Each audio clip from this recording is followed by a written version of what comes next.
Welcome back, our dear viewers. As we have promised at the beginning of the show, that we are going to talk today about a very interesting topic, which is humor and jokes about women. We have been tackling that issue before, but in ancient Egypt, and how women were tackled in Proverbs, and how women were tackled in the ancient Egyptian civilization. But now we are going to talk about the jokes and humor and how they are tackling women. To shed more light on that topic, we are very much delighted to have our dear guest in the studio, Dr. Heba Nayef. She is the professor of mass communications and public relations. Good morning. Good morning to you, Dr. Heba. Now, to continue what we have talked about before, the illustration of women.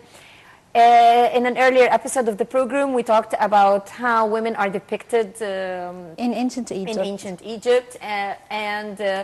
Now, unfortunately, it's the other way around. Now there are a lot of comics and illustrations about women that are in a negative way, especially online, on the internet. Yes. Tell us more. Actually, as we said last time, in ancient Egypt, the focus or the target of jokes were not women.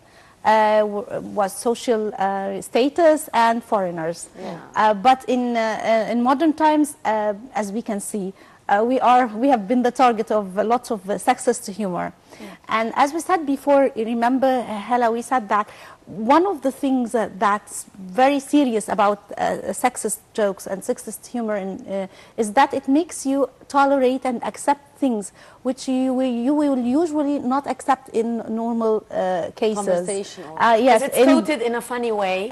Because it makes you laugh at something, and the minute you laugh at it, you start to accept it.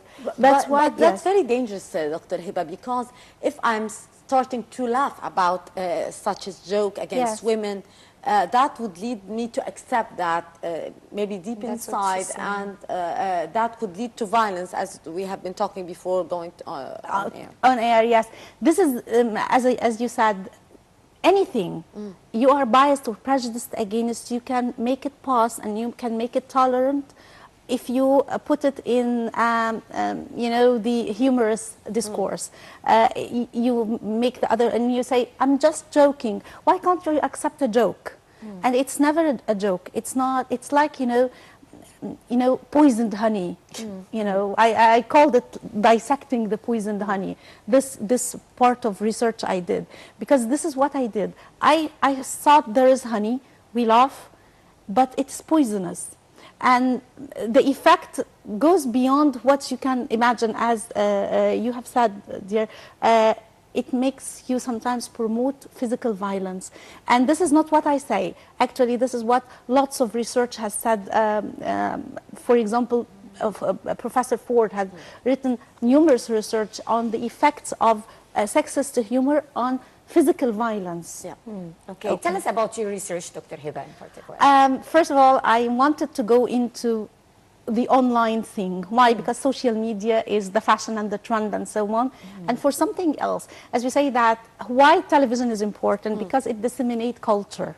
And social media is doing the same. It disseminates and spreads ideas and makes you laugh at things. And it has something, the internet meme, it's this part which is usually a picture with a caption and something on it, and then a comment on it, and then people start to share it. Yes.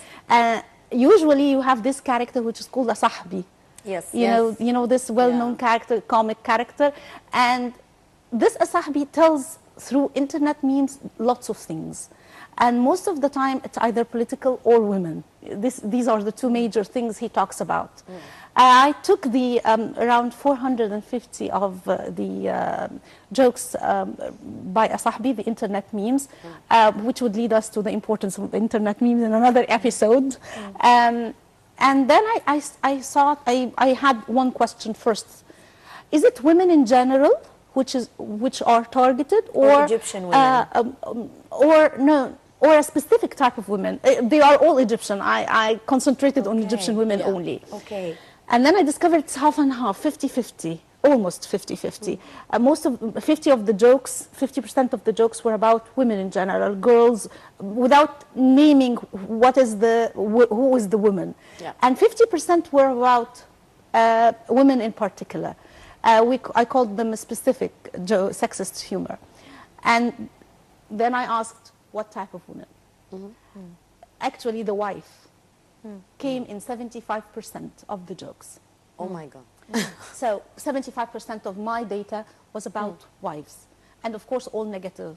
No need to say that there was any kind of positivity No about positivity it. at all? No. And then second came to it the mother-in-law. Yes. And which is very strange, is that it's not the mother-in-law of the husband. It's always of the mother. It's always of the wife. In only one incident, one occurrence, was the mother-in-law of the woman. Yeah. So it tells you here that who is the producer of the joke. Okay. The husband, of course. Yeah, we say that language as an institution does not belong to us. Who makes fun of his wife and his mother-in-law. So who's the men? The masculine part of our society are the ones who are producing these jokes. First about the wife, then about the mother-in-law. Okay. For example, the sister and the mother were practically not there. You know, I've seen some about the mother. Positive, you know, implicitly positive. No, not even about positive. the mother. No, Dr. Heba, I've seen some making fun of the mother, like how she storms into the room to wake up her son, like the army, for example, or how she keeps asking the son to buy stuff for the part of my data house. had a positive thing about this. Means this is one of the things about research.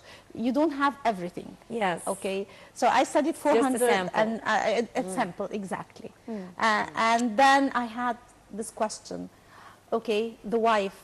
How is she depicted? For example, is it physical traits or personal traits, which really bothers men? And then I found something very revealing about the Egyptian society, is that we are a very conservative society. So you cannot make reference to parts of the body because this is breaking a taboo. And if you break a taboo, people will not laugh. So there are also limits to the jokes. Strangely enough, this is against whatever is known about social media and things online, because you are always anonymous. Nobody knows you. So you can always break the taboo, because nobody knows you. Which did not happen with the jokes. Why? Because maybe it would not spread the same way if it's a taboo breaker or if it's very people open. Will not share something if you talk about physical parts of there was only one occurrence which talked about physical body parts of the woman, which means that you are against, you are not following what's known about social media. You are still following the society and the ideology and the culture, what we have. We are a conservative society. But when it talks about even the physical traits mentioned, it was a general one. Ugly, fat, you know, these type of traits, which is very general, not specific, not parts of the body. This is in contradiction to what's known about jokes in the West. Okay. Because there's an explicit mention of body parts in the West. In our culture, they do not exist. Okay. But what about the personal traits? We are depicted as, number one, hateful. Really? Yes. This came top of the list. Hateful. I thought demanding, but you just surprised me. Number two, stupid. The stupidity came second rate. As in the physical trait, number one, ugly. Okay, number two, fat. Okay. Okay, so we had ugly and fat when it comes to physical traits. Physical traits. Personal traits, actually hateful, distasteful, both, and number two, stupid. Even the clever ones clever women were depicted as stupid in the sample I studied. Okay, so these are the personal traits. Then I had another idea. What about our use of language? Okay, did they say something about the use of language? Yes, they did. You know, it's well known that throughout history there have been literary quotations and sayings about the way we use language, women. This has been illustrated in the jokes on the internet, the Sahbi guy. He was very severe on us, saying that we are like chatterbox. You know, this difference between women or girls and boys when in a phone call. You know, this famous joke. I've seen that. The guys in 50 Boy calls seconds, mom, boy calls girl, boy calls boy. Right? Not this one. You know, in 50 seconds, two boys would agree on everything, where to go and what to wear and everything. While in 2 hours and 30, it goes like this: 2 hours, 30 minutes, 30 seconds. People, girls were discussing why. In this contemptuous way, you know. Okay. So, with this disregard. So it's like that we don't have, you know, value for time, and we do not know how to talk, which is not true. Of course. Not because I am a woman. Nothing of that is true. Scientifically speaking, women excel in talking. Scientifically speaking, because the you know, this left hemisphere thing where the language areas are, and the left hemisphere is the dominant one, etc. in women in general. So we excel in talking. Okay, one of the things we excel in is talking, but this is not. But what you have been saying now, that we do as women, we do excel in talking, but in nonsense or in a very very. That is what they say. That's what they say. Yeah. Yes, I agree. That's what they are saying. Yeah, because we do excel in talking, but in important. We talk on the phone. Yes, it's true. Maybe women, because they have more free time, so they use telephone. Which is not only always the case. But they exaggerate. As well. They exaggerate. This exaggeration. Don't tell me that men do not talk on the phone, right? They do talk a lot about trivial stuff. Yes. Now we are being biased here. Because you cannot put all women in one basket. And all men. Not all totally men in one basket. There are various types of women, and there are still various types of men. Yes. I mean, when it comes to these comics and. Okay, it does apply to certain people, men and women, not only women. So it's that not related to gender. Well. Yes, we need not to be related to gender. Sexist humor. We need to stop them, whether they are related to men or women. So as not to make them acceptable. Yes. Because especially by the younger generation. You can't use humor in this way to target women or to attack women, because, as you said, this is the one thing I always say. Serious because of the younger generation. You can't accept the fact that a boy, for example, the physical violence you were talking about, the jokes promoting physical violence, it goes from a slap on the face, you know, this asahbi thing. I was shocked when I saw it. It goes like, Shakespeare says that the tears of women like gems, okay? So it's beautiful. Our tears are jewelry. So what was the comment of a sahbi? A slap in the face in the morning, a slap of the face in the afternoon, and you are a millionaire, my dear. So this is an instigating violence. It's a joke. But again, when you laugh at it, okay, it's okay for me to slap a girl. Slap a woman. And make her cry. Okay, and make her cry. That's the one thing. Numerous jokes about the fact that the wife died, a man is very happy about it. You know, I've seen that. Yes, all of us, we have seen this, numerous. What a man wants to do in his life except to go home and find that his wife has died. Or mother-in-law. Or mother-in-law, yeah. You know, this joke that says that a mother-in-law died and there was this, you know, black stain on the lips of the guy. So they asked him, why is the black stain? He said, a car hit his mother-in-law. He said, because I kissed the tires, you know. So he had this. Because it killed her. And all the jokes about funeral guy, you know, in the funeral, and he is crying. Why? Because it will torture her. You know, the husband. But that is really cruel. Very. Yes, about the funeral jokes and about the car as well. And I've read a lot of, about that. I mean, that there was that joke, two guys playing chess or something, playing some kind of game on a cafe. And then when a funeral passed by, the guy stood up. So his friend asked him, why are you standing up? He said, because we've been married for 50 years. and he goes on with the game, and he continues with the game. Yes, yes.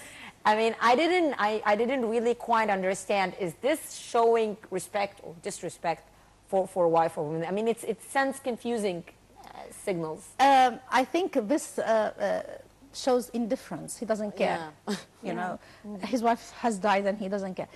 And they are numerous. This is the majority of jokes about wife concerning the physical violence. Is that the fact that she gloat on her torture, or the fact that she is dead?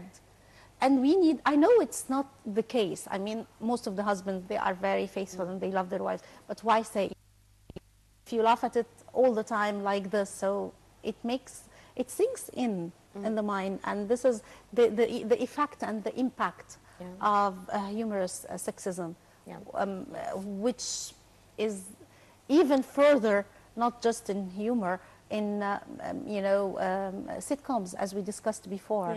You know, in sitcoms and comedy and so on. You know, this image at the end of the movie and film in the 50s and 60s, in which the tyrannical wife gets a slap on the face, and then she goes on very happy, and it writes the end. This is the last scene for children. You know, in the movie Ibn Hamidu and, you know, all the comic movies we had, الحب كده, something like this. This has been repetitive, this scene. A slap on the face, and the wife is very happy.